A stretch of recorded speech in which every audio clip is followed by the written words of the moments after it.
ये पूरी एक वो कहानी है जो जिहादी मूवमेंट बांग्लादेश में चल रहा है। उसको आवाज देकर कहा कि अब्दुल अली एक एक करके करो वरना मर जाएगी हमारी। और बड़े अफसोस के साथ ये भी बात कहनी पड़ती है कि मौजूदा वहाँ की जो हुकूमत है उनके टीएमसी के गुंडे खुलेआम वहाँ पर क्राइम कर रहे हैं, उनको पूरी छूट है। ममता बनर्जी और टीएमसी के गुंडे दहशत में हैं, इसलिए वो हमको परेशान करने के लिए नोटिस दे रहे हैं कि वो हमको वहां बुलाएं, हमको अरेस्ट करें, जेल भेजें, फिर टीएमसी के गुंडे मेरे साथ मारपीट करें या मेरी हत्या करते हैं। हमारी फिल्म को हिंदुओं को भी देखना चाहिए, मुसलमानों को भी देखना चाहिए कि उनके मजहब के नाम से किस तरह से कट्टरपंथी एक्टिविटीज कर रहे हैं, जिसपे आप पे भी सवालिया निशान लगा हुआ है। कि हमने ऐसा मूवी में कुछ भी नहीं दिखाया है जो कोई भी रिलीजियस पार्टी या कोई भी पॉलिटिकल पार्टी या कोई भी कल्चर कास्ट को हर्ट करे। हमने ये पूरी मूवी ह्यूमैनिटी के बेसिस पे दिखाई हुई है। इसमें से हमारा पर्सनल एजेंडा प्रोपोगेंडा कुछ भी नहीं है। बंगाल की पुलिस तो सबसे बड़ी करप्ट है ना, आज दिखाई दे रहा। हमसे पैसे लेती थी, ड्यूटी कराती।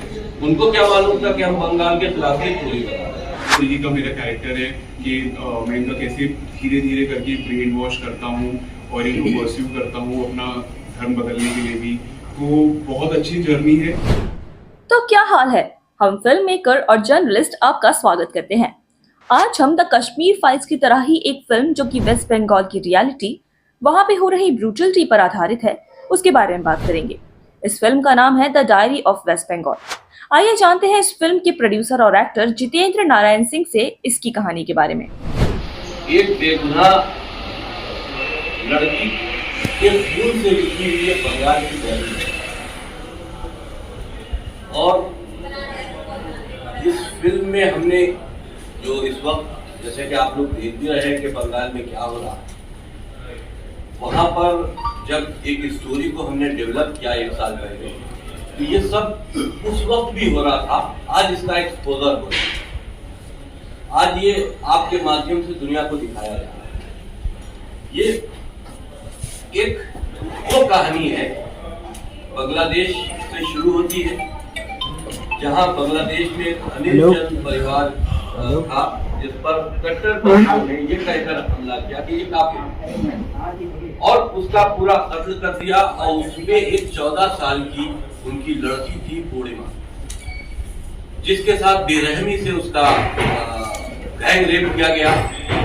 उस वक्त माँ जिंदा थी। माँ ने उन दरिंदों को आवाज देकर ये कहा कि अब्दुल अली उसका मेन लीडर था, उसको आवाज देकर कहा कि अब्दुल अली एक एक करके करो वरना मर जाएगी हमारी। इस किस्से को दबा दिया गया और इस किस्से के बाद छोटे छोटे मीडिया चैनल्स ने उनको एक्सपोज किया। फिर तस्लीमा नसीम ने अपनी किताब लज्जा, जो बैन भी हो गई, और उसी की वजह से उनको बांग्लादेश छोड़ के भागना पड़ा। उस किताब में भी इस पूरे वाक़े का जिक्र किया है इस माँ के डायलॉग के साथ। तो हमारी फिल्म वहीं से शुरू होती है, उसी परिवार की कहानी है। उसमें से एक लड़की बचती है, वो भारत इसलिए आती है कि भारत में वो, क्योंकि यहाँ हिंदुओं का बहुल कंट्री है, तो यहाँ पर वो अपने को सुरक्षित समझेगी और यहाँ पर आकर ह्यूमन राइट्स में यहाँ की हुकूमत से जो उसके साथ, उसके परिवार के साथ जुल्म और ज्यादती हुई है, उसकी आवाज बुलंद करेगी। लेकिन वो जब आती है तो वो रोहिंग्यास के ग्रुप में फंस जाती है, उसके साथ लव जिहाद भी होता है।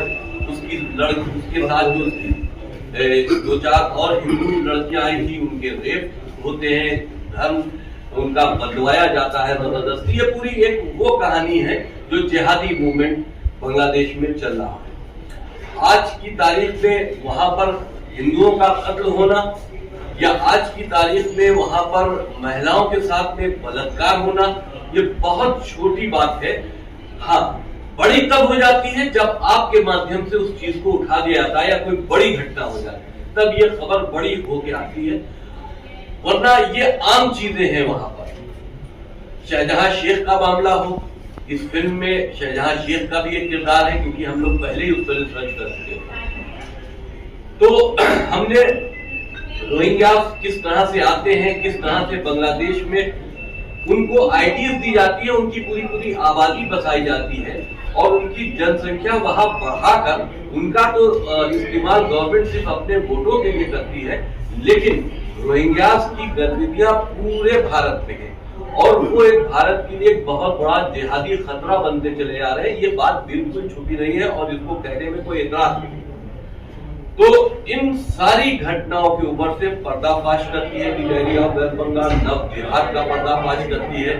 महिला जो वहां पीड़ित हैं, जिनके साथ में वहां बलात्कार हुए, उनकी घटनाओं को उजागर करती है और बड़े अफसोस के साथ ये भी बात कहनी पड़ती है कि मौजूदा वहां की जो हुकूमत है, उनके टीएमसी के गुंडे खुलेआम वहां पर क्राइम कर रहे हैं, उनको पूरी छूट है और वो दहशत का माहौल है। क्योंकि मैंने खुद वहां जाकर ग्राउंड रियलिटी देखी है, वहां पर एक ऐसा चाइनीज एडमिनिस्ट्रेशन है कि वहां पर पत्ता भी पर नहीं मार सकता, वहां की स्टोरीज भी बाहर नहीं आ सकती। तो जब वहां का अस्पताल सुरक्षित नहीं, वहां महिलाएं सुरक्षित नहीं, वहां पर आम इंसान सुरक्षित नहीं, तो फिर वहां की हुकूमत की जो जिम्मेदारी बहुत ज्यादा बढ़ जाती है। तो हुकूमत किस तरह से रोहिंग्यास को वहां सेटल कर रही है, ये भी हमने एक्सपोज किया है। ममता बनर्जी की वहां क्या पॉलिसी है उन लोगों को लेकर, जिससे पूरे देश खतरे में की कगार पे आज खड़ा हो गया, उसको भी हमने एक्सपोज किया है। टोटली ये फैक्ट के ऊपर आधारित है और एक दुख भरी कहानी है उस लड़की की जिसके साथ बहुत जुल्म और सितम हुए हैं। ये बंगाल डायरी उसी के खून से लिखी हुई है। अब हम बताते हैं कि तीनों एक्टर्स अपने रोल के बारे में क्या सोचते हैं, उन्हें कैसा महसूस हुआ इस फिल्म की शूट करते हुए, सभी एक्टर्स के रोल क्या क्या हैं और कैसे ये फिल्म सिर्फ एक डॉक्यूमेंट्री ही नहीं बल्कि एक सिनेमैटिक मूवी का पूरा फील देती है। मैं एक उसमें मौलवी का किरदार अदा कर रहा हूँ, मैं फिल्म का प्रोड्यूसर भी हूँ और एक मौलवी का किरदार अदा कर रहा हूँ जो कि एक शरई हुकूमत वहाँ चलाने की कोशिश करता है और चलाता भी है। बस जो इन्होंने कहा जिस फैमिली के साथ बहुत जुलूम होता है, जो बांग्लादेश की फैमिली है, तो उनमें से एक लड़की भाग जाती है।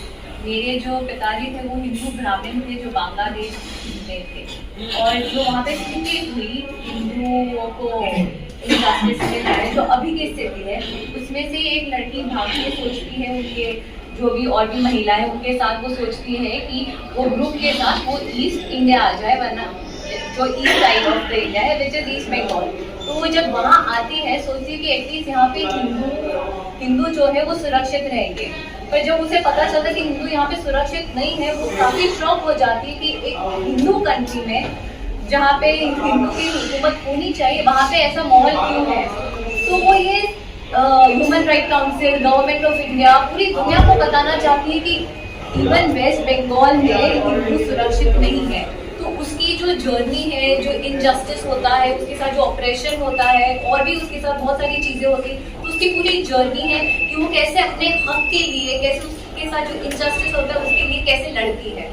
तो पूरी वो जो कहानी है वो एक सुहासिनी भट्टाचार्य की है जो मैंने निभाया है। इसमें मेरे काफ़ी इंटरेस्टिंग चीज़ें हैं, जैसे मैं इसमें प्रेस चलाता हूँ और मेरा एक डायलॉग भी बहुत फेमस मतलब वायरल हो रहे हैं, जिसमें मैं बोलता हूँ, भाईजान वेद, पुराण, गीता और धार्मिक किताबों की फेरबदल करके लखनऊ, अयोध्या, बनारस और हर जगह फिल्में भेजी जा रही है। मतलब मैं फेरबदल, मेरे प्रिंटिंग प्रेस से और जितनी भी हमारी धार्मिक किताबें हैं उसके फेरबदल भी हम लोग डिस्ट्रीब्यूट कर रहे हैं ताकि लोगों को गलत ज्ञान मिले। तो ऐसे अच्छे मैसेजेस हम दे रहे हैं उससे।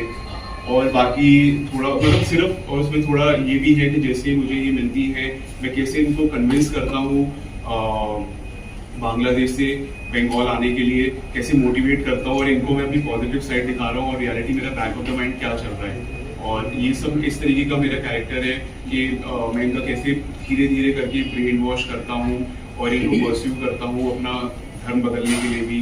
तो बहुत अच्छी जर्नी है और ये सिर्फ एक रियलिस्टिक फिल्म नहीं है, रियलिस्टिक विद सिनेमेटोग्राफी है। लोग ज़्यादातर गलत मान लेते हैं कि रियलिस्टिक होगी तो बोरिंग होगी, डॉक्यूमेंट्री टाइप होगी, पर ऐसा नहीं है। और हम सब लोगों ने बहुत मेहनत लगी है, हमारे डायरेक्टर, हमारे प्रोड्यूसर, टीम वर्क बहुत अच्छा है। तो let's hope for the best. 30 अगस्त पे रिलीज है। फिर एक्टर से पूछा गया कि ममता बनर्जी इस फिल्म से खुश क्यों नहीं है, इस फिल्म के बाद क्या क्या चेंजेस आ सकते हैं क्योंकि इस समय वहाँ के हालात बहुत नाजुक हैं। एंडिंग में ये भी बताया गया कि यह फिल्म कुछ धर्म के लोगों को जरूर देखनी चाहिए। देखिए, ये ममता बनर्जी इस हमें ये लगता है इस फिल्म के जब हमने अनाउंस किया तब भी उन्हीं ने हमारी FIR की थी, आज रिलीज होने जा रही है तब भी उन्हीं ने हमको 18 तारीख को नोटिस देके बुलाया।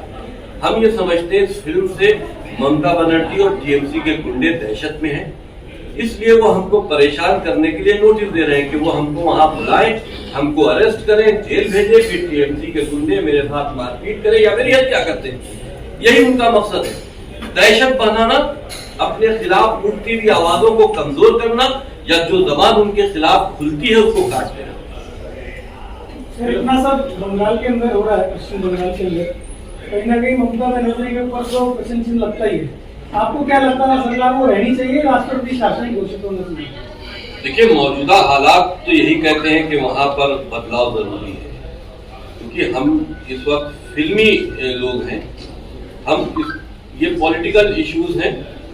केंद्र की हुकूमत को वहां सीरियस लेना चाहिए या सुप्रीम कोर्ट पर को इसमें कोई सीधे तौर पर एक्शन लेना चाहिए। तो वहां के हालात बहुत डरावने हैं और वहां की बढ़ती जनसंख्या जो रोहिंग्यास की है और जो वहां पर जिस तरह का आतंक इस वक्त मौजूद है, TMC के गुंडे वहां पर जो एक तरह का नंगा नाच कर रहे हैं जुल्म जाती का, ये बहुत जल्द अगर इसको सही कंट्रोल नहीं किया गया तो ये कहीं ना कहीं पश्चिम बंगाल हमारे हाथ से खिसक ना जाए, कहीं बांग्लादेश के साथ में जाने के लिए बॉर्डर पूरे खोल ना दिए जाए। ये बहुत बड़ा एक सवाल पैदा होता है आज के हालात देखकर। जो बांग्लादेश में हुआ कि वहां शेख हसीना को भागना पड़ा, आज वही पश्चिम बंगाल में हो रहा, तो बॉर्डर सब मिले हुए, वहीं से आना जाना सब होता।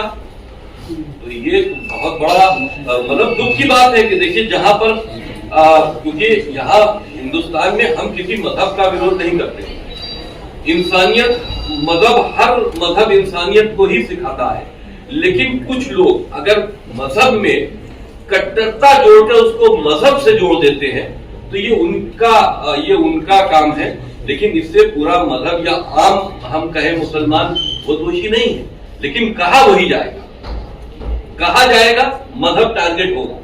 तो ये चीज हमारी फिल्म को हिंदुओं को भी देखना चाहिए, मुसलमानों को भी देखना चाहिए कि उनके मजहब के नाम से किस तरह से कट्टरपंथी एक्टिविटीज कर रहे हैं, जिसपे आप पे भी सवालिया निशान लगा हो। बात तो ये भी उठी कि 30 अगस्त को the diary of West Bengal release हो रही है, तो क्यों लोग इस फिल्म को देखने के लिए जाएं? इसके साथ ही ये बात भी की गई कि कुछ वक्त पहले जितेंद्र नारायण सिंह नाराज दिखाई दे रहे थे। क्या हुआ था आखिर उनके साथ? देखिए, फिल्म ये सही बात है कि लोग जाते हैं इंटरटेनमेंट के लिए, एक स्टोरी को देखने के लिए और एक अपने टाइम को पास करने के लिए। बड़े बड़े बजट की उसके लिए फिल्में बनती हैं, बड़े बड़े एक्टर्स होते हैं और जाके अपना मूड फ्रेश करते हैं, चले आते हैं। लेकिन हमको उन कमजोरों की भी कहानी देखना चाहिए। ऑडियंस को 2 घंटा ये निकालकर किसी के दुख में शरीक भी होना चाहिए। आपकी भी जिम्मेदारी बनती है कि कोई दुख अगर दिखाया जा रहा है तो हर इंडियंस की ये जिम्मेदारी है कि उस दुख में आप कुछ नहीं कर सकते हो तो शरीक होगे, आप देखोगे और दुख में शरीक होगे तो जालिम कमजोर जरूर होगा। कुछ टाइम पहले मैंने आपका एक वीडियो देखा था जिसमें आप काफी निराश और हताश नजर आ रहे थे और मुझे सच में बड़ा दुख हुआ कि मतलब ऐसा क्यों है, तो वो वही क्यों आया कि आपको इतना देखिए, बहुत तेजी से हर चीज बदली। मैं पैदा मुसलमान में हुआ, फिर उसके बाद मुझे मुसलमानों से कोई आपत्ति नहीं है। हाँ, हिंदुओं को या गैर मुसलमानों को काफिर कहकर उनके साथ जुल्म और जाति के ऐलानात करना, इससे मुझे परेशानी है, इसकी मैंने आवाज उठाई। मुझको इस्लाम में मेरा दायरा तंग कर दिया गया, जब दायरा तंग कर दिया गया तो मुझको जाहिर की बात है उसको छोड़ना पड़ा। जब सारा सेटअप छोड़ के हम एक नए माहौल में आएंगे तो थोड़ा सा तो मायूसी महसूस जरूर होगी। अब जैसा कि हम जानते हैं कि ये फिल्म कंट्रोवर्सी में बनी हुई है, तो क्या इस फिल्म की रिलीज होने के बाद एक्टर्स को क्या कुछ फेस करना होगा? और क्या अब जो भी बांग्लादेश और वेस्ट बंगाल में हो रहा है वो भी इस फिल्म में दिखाया जाएगा? या फिर ये फिल्म रिलीज होने के बाद लोगों के ऊपर किस तरीके का इम्पैक्ट डालेगी? इसके साथ ही ये भी बताया गया कि इस फिल्म में बाहर से आए भारत में बसे लोगों को किस तरीके के एंगल के तौर पे दिखाया गया है। Personally, we haven't faced anything yet, and also again I'm saying कि हमने ऐसा मूवी में कुछ भी नहीं दिखाया है जो कोई भी रिलीजियस पार्टी या कोई भी पॉलिटिकल पार्टी या कोई भी कल्चर कास्ट को हर्ट करे। हमने ये पूरी मूवी ह्यूमैनिटी के बेसिस पे दिखाई हुई है। इसमें से हमारा पर्सनल एजेंडा प्रोपोगेंडा कुछ भी नहीं है। अगर आप खुद मूवी देखेंगे तो आपको बस यही समझेगा कि वहाँ पे जो अत्याचार हो रहा है। आई एम नॉट सेइंग कि कोई रिलीजन कोई प्रायोरिटी पे होता है, हिंदू मुस्लिम सिख ईसाई सब सेम है। इट्स ओनली जहाँ पे कोई लोगों के साथ बहुत सारा इनजस्टिस हो रहा है, बस उसी के ऊपर है। तो पर्सनली हमने ऐसा कुछ भी, बल्कि मैंने as an artist also and as a character also in the film मैंने दोनों रिलीजन और सारी releasing the film in theaters, repercussions, pros, cons. See, as far as everything is happening right now, हम लोग देख सकते हैं कि बांग्लादेश में और न्यूज में भी आ रहा है, आप लोगों को पता है, और कैसे हिंदू लड़कियों के साथ क्या क्या हो रहा है। So many scenes are coming हमारे सामने अभी। तो आई थिंक बॉलीवुड एक जरिया है कि लोगों को ज्यादा पता चलता है। लोग जाते हैं मूवीज देखने के लिए, जब भी कोई मूवीज आती है तो हर लोगों को इम्पैक्ट होता है उससे, और हर मूवी में कहीं ना कहीं सच्चाई होती है। तो मैं बस इतना देखना चाहूंगी कि जो सच्चाई है हमारी मूवी में जो हमने अभी दिखाया हुआ है वो मूवी के जरिए लोगों तक पहुंचे और उनको एक्चुअल में दर्द फील हो कि वहाँ पे जो हो रहा है अभी एक्चुअल में फील हो ही रहा है। Thousands and lakhs of people are on the streets और जो भी हो रहा है वहाँ पे सारे वीडियोस सर्कुलेट हो रहे हैं। तो आई थिंक जितना लोगों को पता चल रहा है उतना ही ये इशू सेंसिटिव हो रहा है, और हमने ये सब कुछ एक मूवी के जरिए बताया है। तो आई थिंक जितना लोग ये मूवी देखेंगे उनको और भी समझ में आएगा कि एक एक्चुअल रियलिटी दुख भरी कहानी क्या हो रही है बांग्लादेश में और वेस्ट बंगाल। जब कोई असलियत पर्दे पे आती है तो लोग उसको देखकर आगे के लिए जागरूक होते हैं और अपने को कंट्रोल करते हैं, और उन ताकतों को कमजोर करने के लिए कहीं न कहीं पूरे देश के लिए दुनिया से आवाज लीडर्स के माध्यम से, मीडिया के माध्यम से, सोशल मीडिया के माध्यम से कहीं न कहीं अपनी आवाज बुलंद करते हैं और ये बोलते हैं। जैसे आपने बहुत अच्छा ये बांग्लादेशी वाला आपने उठाया, नोएडा इनफैक्ट जहाँ हम बैठे हैं डेली एनसीआर में, यहाँ पे जितनी भी हाउस होल्डिंग डोमेस्टिक मेड्स हैं ये सब बांग्लादेशी हैं। ये लोग बांग्लादेश से हर साल, नंबर मैं कोट नहीं करना चाहूँगा, लेकिन अराउंड 2 लाख हर साल 2 लाख न्यू जलपाईगुड़ी या सिलीगुड़ी की तरफ हो जाते हैं, माइग्रेट होकर वहाँ पे उनका आधार कार्ड वोटर ID कार्ड बनता है और वो दिल्ली के साइड या फिर ऑल ओवर इंडिया आते हैं। तो इस मूवी से क्या वो चीज़ रुकेगी? बिल्कुल रुकेगी, क्योंकि हमने पूरी जर्नी दिखाई है उनकी, कैसे आते हैं और कैसे उनको सहूलियतें मुहैया कराई जाती है। जब इसका एक्सपोजर देखिए, फिल्म का एक ऐसा माध्यम है कि अगर वो जहनों में बैठ जाए तो कई जब तक इंसान उसको भुलाना ना चाहे वो भूल नहीं सकता। तो वो चीज जो फिल्मी माध्यम से हम दिखा देते हैं उसकी छाप बहुत दिनों तक रहेगी, और जब लोग इससे अलर्ट हो जाएंगे उनको प्रोसीजर भी पता चलेगा, कैसे आते हैं, कितने पैसे खर्च कराए जाते हैं, कैसे उनकी आबादियां बढ़ रही और उनकी वहाँ फार्मिंग हो रही है। हम तो यही कहते हैं उनकी फार्मिंग ममता बनर्जी कर रही है, रोहिंग्यास की, उस तरह की घुसपैठियों की। वो उनके लिए वोट बैंक हो सकता है, लेकिन देश के लिए बहुत बड़ा सकता है। अब एक्टर से पूछा गया कि ये फिल्म कहाँ पे और कैसे शूट की गई और फिल्म की शूटिंग के दौरान उन्हें किस तरीके के चैलेंजेस को फेस करना पड़ा, और एक्टर यजुर मारवा ने अपने एक्सपीरियंस को भी शेयर किया। ये भी उन्होंने बताया कि एक बार उन्हें ऐसा लगा था कि उन्हें मार पड़ने वाली है। मैंने 70% तो पश्चिम बंगाल में की और 30% उसके जो पैचअप चार्ट थे वो हमने उत्तर प्रदेश में किए, जो वहाँ जैसे नहीं कर सकते थे ब्लास्ट और दंगे के सीन। तो इतना आसान तो नहीं रहा। बंगाल की पुलिस तो सबसे बड़ी करप्ट है ना, आज दिखाई दे रहा, हमसे पैसे लेती थी, शूटिंग कराती। उनको क्या मालूम था कि हम बंगाल के खिलाफ ही पूरी करा। देखिए कि ये मेरी पहली डेब्यू फिल्म है। मैं पहले काफ़ी सॉन्ग वेब सीरीज कर चुका हूँ और भी मैं प्रोजेक्ट्स कर रहा हूँ जो काफ़ी थोड़े ग्लैमरस टाइप है, बट ये मेरे लिए, मैं basically I am theatre actor, मैं दिल्ली से ही हूँ और मैंने मंडी से 5 साल थिएटर किया है, जबकि by qualification I am an architect. तो मैंने काफ़ी, मैं डांसर भी हूँ, मैं ब्लैक बेल्ट लाइसेंस होल्डर भी हूँ, मैं काफ़ी प्रोजेक्ट्स कर रहा हूँ। मेरी हॉलीवुड की शॉर्ट फिल्म भी आ रही है जिसमें मैं मार्शल आर्ट्स कर रहा हूँ और कोई डांसिंग सॉन्ग है, बट ये मेरे को ये जो सब्जेक्ट है थोड़ा ये काफ़ी रियलिस्टिक है, 100% रियलिस्टिक है। कह सकते हैं कि बंगाल की बायोपिक है ये। इंसानों की होती है, स्टेट की है।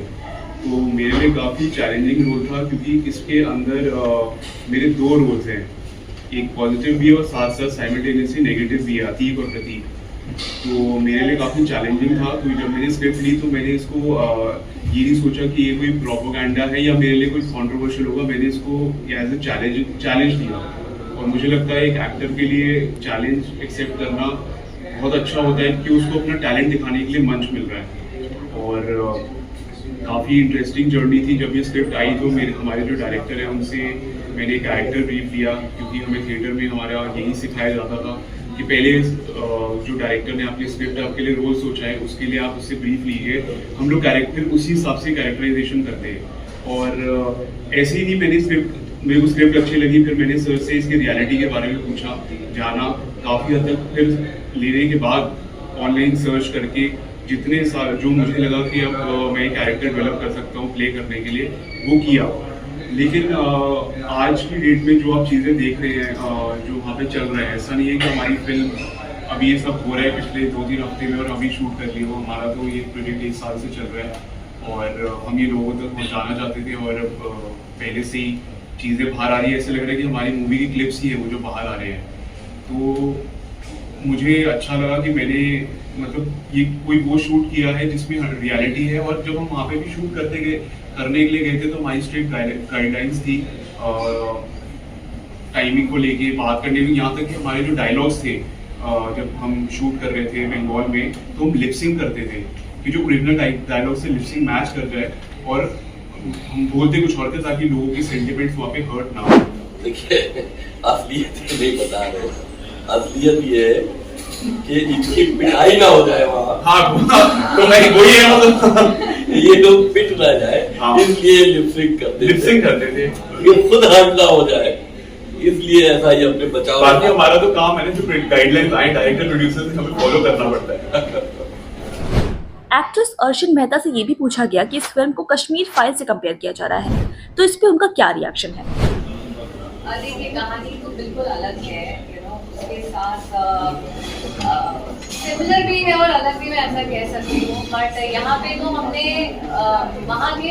वहाँ पे जब चीजें हुई थी तब लोगों को एज यूजुअल, मतलब बहुत सारे लोगों को पता नहीं था, पर अभी जो वहाँ पे हो रहा है, अभी तो सिचुएशन है कि हमारे मूवी से पहले ही लोगों को पता चल गया है कि क्या हो रहा है। कितने सारे ट्रोल्स आ रहे हैं कि एक लड़की, हिंदू लड़की है, ब्राह्मण हिंदू है, कि वो बांग्लादेश से उसने वीडियो बनाया है कि मुझे प्लीज बचा लो, मुझे यहाँ पे सेफ्टी फील नहीं हो रहा। पर जब केरला स्टोरी हुई थी वो आई थिंक काफी किसी हद तक सही भी थी और किसी हद तक ऑफकोर्स सिनेमैटिकली उन्होंने शूट भी किया था। पर हमारी अगर आप स्टोरी देखेंगे तो वो full realistic location, realistic places, realistic पे ही हमने पूरी बनाई है। It's a total social movie based on a real story of a girl जिसकी फैमिली के साथ ये अत्याचार हुआ था। तो दोनों भी डिफरेंट कॉन्सेप्ट्स है and both are social movie and I hope people see and learn and see what is actually happening in other parts of the states also in the country. आज की इस वीडियो के लिए इतना ही, फिर मिलते हैं किसी और मूवी के प्रेस कॉन्फ्रेंस के साथ। बाय।